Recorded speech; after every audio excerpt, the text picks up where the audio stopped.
Presiden Amerika Serikat yang baru dilantik, Donald Trump, meminta negara anggota BRICS tidak mengambil langkah melemahkan dolar Amerika. Trump mengancam akan menutup pasar Amerika jika negara-negara anggota BRICS tidak menggunakan dolar Amerika untuk bertransaksi. Lalu apa dampak ancaman Donald Trump bagi Indonesia? Kita diskusi.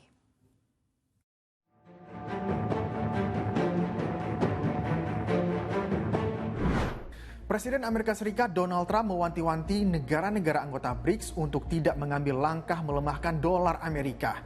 Trump mengancam akan menutup pasar Amerika jika negara-negara anggota BRICS tidak menggunakan dolar Amerika untuk perdagangan.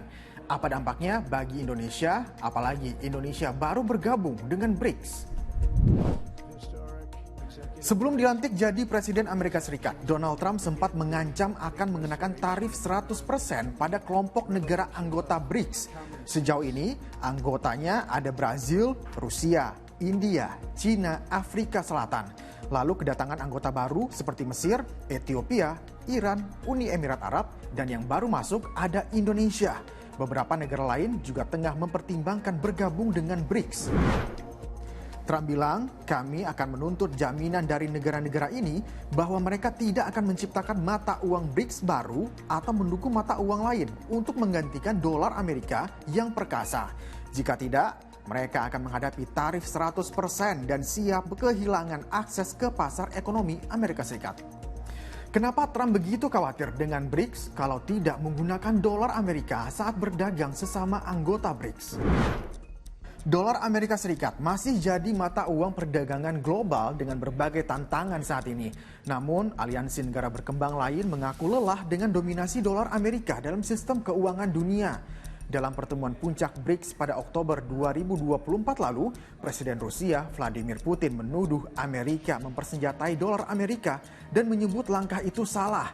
Rusia secara aktif mendorong pembentukan sistem pembayaran baru sebagai alternatif jaringan global SWIFT guna memungkinkan Rusia menghindari sanksi Barat. Selain itu, cara ini dinilai cukup efektif mengurangi dominasi dolar Amerika. Tapi sejauh mana dedolarisasi bagi anggota BRICS saat ini? Jadi upaya dedolarisasi yang dilakukan oleh negara-negara BRICS sebenarnya masih sangat jauh kalau disebut sebagai upaya menggantikan dolar sebagai mata uang yang dominan dari sisi perdagangan. Memang sudah ada alternatif sistem pembayaran selain dari SWIFT ya. China mengembangkan itu. Kemudian sudah ada kerjasama local currency settlement dengan negara-negara anggota BRICS. Tapi untuk mewujudkan mata uang baru sepertinya masih jauh. Artinya gertakan Donald Trump ini tidak terlalu dianggap serius jika dedolarisasi dianggap sebagai ancaman Amerika.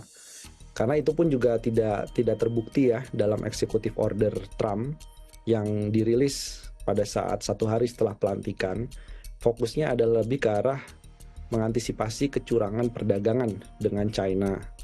Jadi ada American First Trade Policy.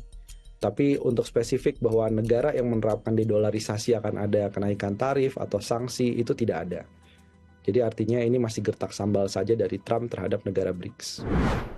Dengan masuknya Indonesia menjadi anggota BRICS, akankah berdampak dengan hubungan Indonesia dan Amerika? Ini dikarenakan BRICS dipandang sebagai kelompok yang ingin menentang dominasi negara barat, utamanya Amerika Serikat. Menjadi persoalan adalah Indonesia bergabung di BRICS di tengah momentum Amerika mendapatkan presiden seperti Donald Trump dan yang berimplikasi pada sentimen proteksi, tarif dagang terhadap barang-barang asal Tiongkok. Ini bisa membuat Indonesia ikut terseret di dalam eskalasi perang dagang yang dilakukan oleh Donald Trump. Dan selain itu juga Indonesia dianggap sebagai negara yang terlalu misalnya pro terhadap kepentingan salah satu negara anggota di BRICS. Dan ini juga membuat Indonesia sulit bergerak kecuali dengan negara-negara BRICS lainnya. Tapi di sisi yang lain, selain ada ancaman dari Trump, sisi positif dari BRICS harus diakui. Salah satunya adalah kerjasama antara Indonesia misalnya dengan Afrika Selatan itu berkaitan dengan transisi energi. Karena Indonesia dan Afrika Selatan adalah negara penerima komitmen kerjasama transisi energi berkeadilan. Ada plus minus menjadi anggota BRICS. Yang pasti, pemerintah harus menjaga hubungan baik dengan raksasa ekonomi dunia, termasuk yang sedang berperang dagang, seperti Amerika, China, dan Rusia. Mengutip pernyataan dari Kementerian Luar Negeri, masuk jadi anggota BRICS tujuannya meningkatkan kolaborasi demi dunia yang lebih adil. Saya Zikir Ahmad pamit. Terima kasih. Sampai jumpa.